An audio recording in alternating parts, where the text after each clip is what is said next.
ഇന്നത്തെ വീഡിയോയിൽ ഞാൻ പറയാൻ പോകുന്നത് മരംകൊത്തി എന്ന പക്ഷിയെ പറ്റിയാണ്. വിസിമോഫസ് എന്ന പക്ഷി ഗോത്രത്തിലെ വിസിഡെ കുടുംബത്തിലെ വിസിനെ ശാഖയിൽപ്പെട്ട പക്ഷികൾ പൊതുവായി മരംകൊത്തികൾ എന്ന് അറിയപ്പെടുന്നു. ഓസ്ട്രേലിയ, മഡഗാസ്കർ, അന്റാർട്ടിക്ക എന്നിവിടങ്ങൾ ഒഴികെ ലോകത്ത് എല്ലായിടത്തും മരംകൊത്തികളെ കാണാൻ കഴിയും. ലോകത്ത് ആകെ 150ഓളം മരംകൊത്തി ഇനങ്ങളുണ്ട്. വനപ്രദേശങ്ങളും മരങ്ങൾ ഏറെയുള്ള സ്ഥലങ്ങളുമാണ് സാധാരണയായി ഈ പക്ഷികളുടെ ആവാസ കേന്ദ്രം. എന്നാൽ ചിലയിനം മരംകൊത്തികളെ മരുപ്രദേശങ്ങളിലും കാണാറുണ്ട്. വനനശീകരണം മൂലം ഒട്ടേറെ ഇനം മരം കൊത്തികൾ വംശനാശ ഭീഷണി നേരിടുന്നുണ്ട്.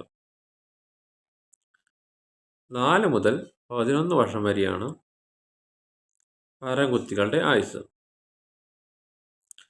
മെലാനർപസ് ജനസിൽപ്പെട്ട വൈറ്റ് വുഡ്പെക്കർ, ലൂയിസ് വുഡ്പെക്കർ തുടങ്ങിയവയും ക്രാപ്സിക്സ് ജനസിൽപ്പെട്ട വില്യംസൺസ് സബ്സക്കർ, റെഡ് റബ്ഡ് സബ്സക്കർ മുതലായവയും അങ്ങനെ ഇവയെ ഒരുപാട് ജനസുകളിൽപ്പെട്ട പലവിധം ഇനങ്ങളെയും കാണാൻ സാധിക്കും. കേടുവന്ന വൃക്ഷങ്ങളിൽ ഒത്തുകൾ ഉണ്ടാക്കിയാണ് മിക്കവാറും മരംകൊത്തികൾ കൂട് ഒരുക്കുന്നത്.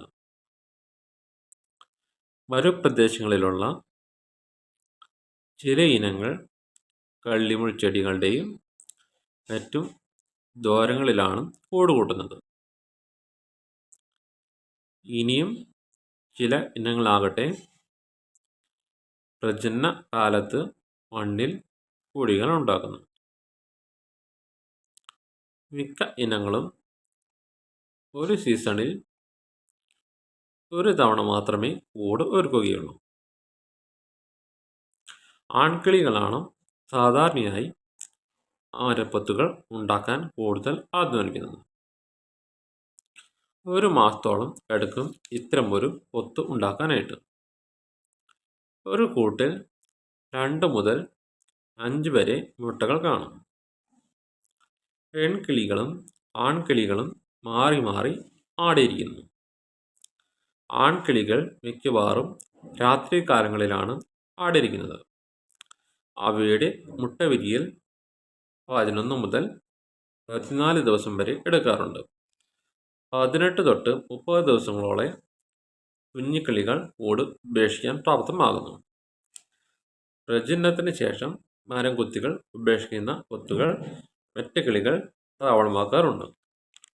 ഉറുമ്പുകളും ചെറുവണ്ടുകളും ഉൾപ്പെടെയുള്ള കീടങ്ങൾ, പുഴുക്കൾ തുടങ്ങിയവയാണ് മരംകൊത്തികളുടെ പ്രധാന ഭക്ഷണം. ചില ഇനങ്ങൾ പഴങ്ങളും വിത്തുകളും ആഹാരമാകുന്നു. ഇന്നത്തെ വീഡിയോ ഇവിടെ നിർത്തുന്നു.